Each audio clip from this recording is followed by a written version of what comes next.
Bismillahirrahmanirrahim, and welcome back to this next video. And this is another video in the series of videos on the bioinformatics. In my previous video, I've told you that the 20 amino acid molecules which are found in the protein, they have got different structures, but they all have the same pair of hooks. Like they have an amino group and they have a carboxyl group. And this was the general structure of any amino acid. So all of the amino acids, they are going to have a carboxyl group, they are going to have an amino group, they are going to have a hydrogen, and they are going to have a side chain which are attached to this primary carbon.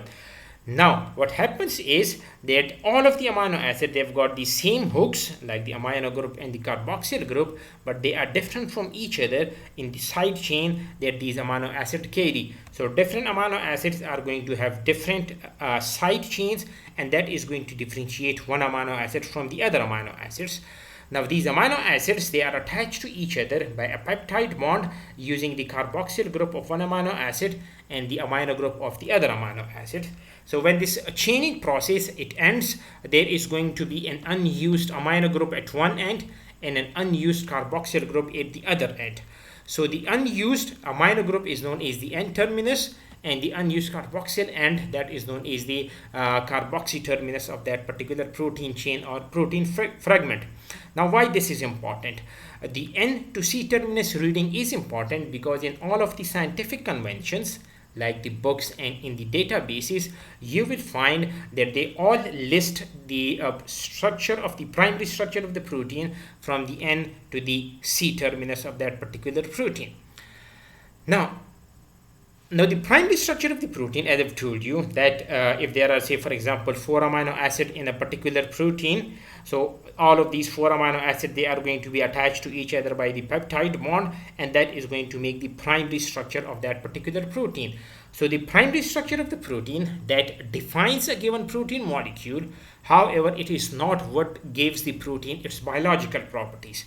For example, its ability to digest the sugar or the ability of a particular protein to become part of a muscle fiber.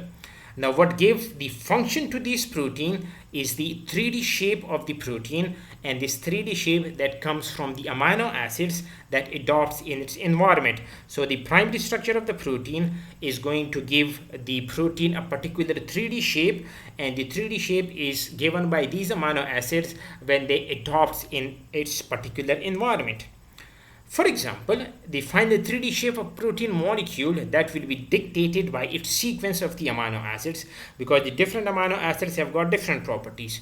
For example, if you talk about the hydrophobic amino acid like the lysine, so they hate water, so they have no desire whatsoever to be present at the surface interacting with the surrounding water molecules. So the hydrophobic amino acid, they will be present in the interior of the 3D shape of a particular protein.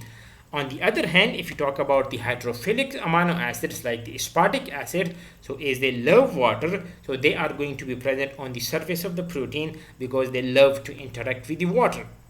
Another important property is that the protein chain, the shape of a particular protein when it assumes its 3D shape, is also affected by other influences like the electrical charges which are carried out by some of the amino acids. So the combined effect of all of these properties of the amino acids present in a protein give the protein a particular 3D shape and hence its function. Now the first 3D structure of the protein that was determined in 1958 by Kendrew and Perutz using the X-ray crystallography. Now this particular 3D structure determination, beside winning one more Nobel Prize for the nascent field of molecular biology, it was also realized that proteins have precise and specific shapes which are encoded in the sequences of the amino acids, or in simple terms you can say the primary sequence of a particular protein is going to give the 3D shape to a particular protein. Hence, they predicted that protein with similar amino acid sequences, they would fold into similar shapes. And conversely, they also said that protein with similar structure would be encoded by similar sequences of the amino acid. So the primary structure is going to determine the 3D shape of a particular protein and hence its function. So the function of a protein turned out to be a direct consequence of its 3D shape. So the resulting logical linkage, that would be the sequence of the amino acid is going to give structure to a particular protein, and that structure is going to give function to a particular protein. And this particular logical linkage is now a central concept of molecular biology and bioinformatics.